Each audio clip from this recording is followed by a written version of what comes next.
Hey, LCC friends and family, lead minister Brandon Bogue here with another midweek moment.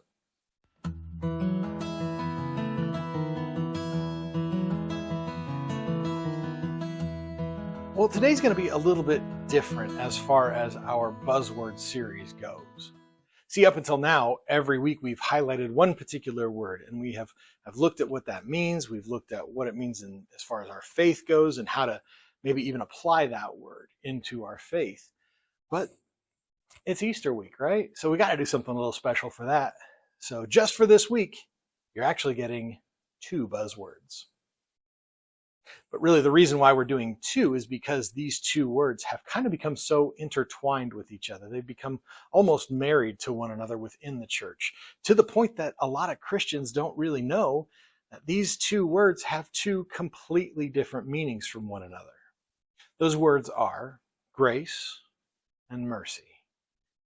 Doubtless you have heard countless sermons use this. You maybe even read it in your devotionals or heard it on podcasts or seen it in books, or maybe you've even heard it on these weekly videos put out by guys with great beards. Especially as we are in Easter week, chances are good that you have heard or you're going to hear these 2 words a ton together. They seem to be involved in almost every main point of every Easter sermon I've ever heard, and likely you've heard as well. But do we understand that we are talking about 2 completely different things here? Yes, they're somewhat intertwined together in a way that I think is interesting and hopefully will make more sense to you by the time we're done with this video.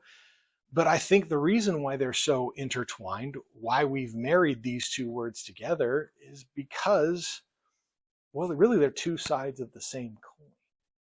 When we talk about grace, what we're really talking about is receiving something that we do not deserve.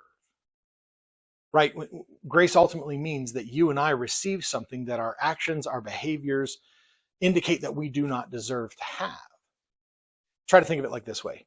Say you got a friend, and this friend had a great mom and dad. You watched them be present parents. They were at every baseball game, every drama club thing. They were at every band concert. Everything that their son was involved in, they were there.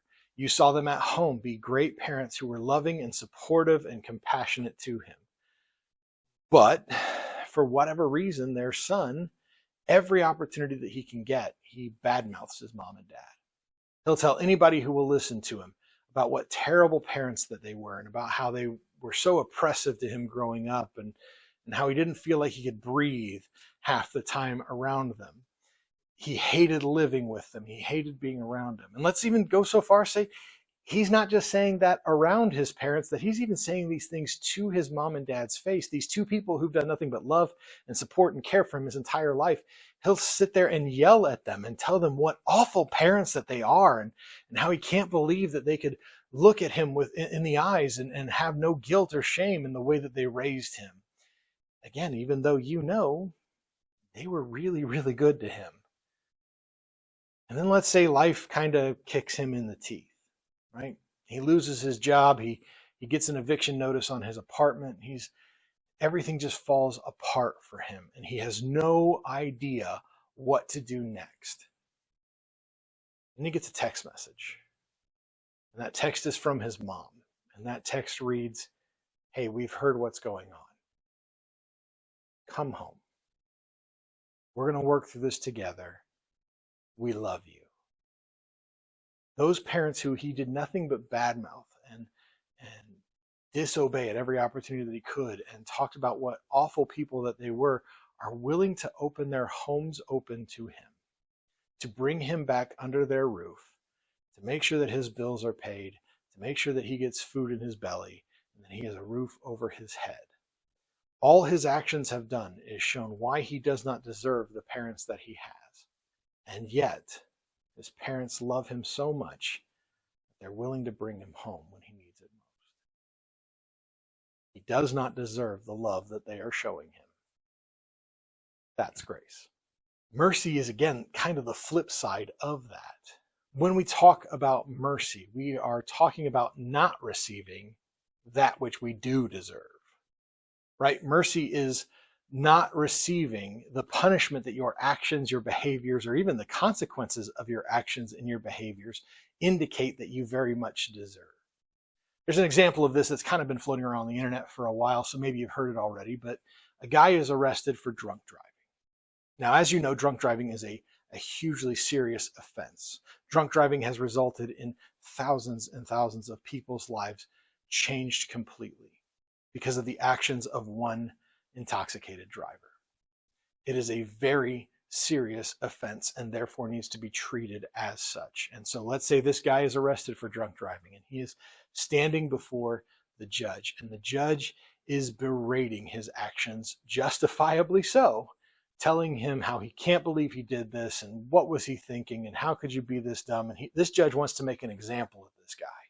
He wants to not just throw the book at him, he wants to throw the whole library at him. And so the judge levies the harshest, most expensive fine that the law will allow him to. And he indicates that he would charge him even more if he could. This guy is now not only having to live with the shame and the guilt of what he has done, but now he has been levied a fine that is going to cost him thousands and thousands of dollars, possibly uprooting and changing his family forever. They are going to be financially devastated by this. Then the judge bangs his gavel to make everything nice and official. And then he stands up. He removes his robes and he goes and he stands right next to the drunk driver and he makes eye contact with him. And then the judge reaches behind him and he pulls out his checkbook. He writes a check for every single dollar of the fine that he himself just levied, that this man's actions have indicated he should be punished by. This judge writes out every single zero in that check, tears it off, and pays the guy's fine in full. This guy's actions have got him into the place where he deserves the hardship that this heavy fine would bring him. But the judge took care of it himself so that he would not have to face the hardship that he deserved. That is mercy. And certainly, both grace and mercy are demonstrated to us through the events that we celebrate this week. The death that Jesus faced on the cross is the death that our sin and our shame led us to. We deserve that death. But Jesus went to the cross and took on the death that our actions brought us. That is the mercy of Christ, that he would take on our punishment. The resurrection of Jesus shows us that the new life that we can have through him. Even though our sin and our behavior demonstrated we do not deserve his love, even though we've shown him time after time that we do not deserve the new life that he offers us, he offers it to us anyway. That is the grace of Christ. Both of these buzzwords carry a great deal of meaning and significance behind them.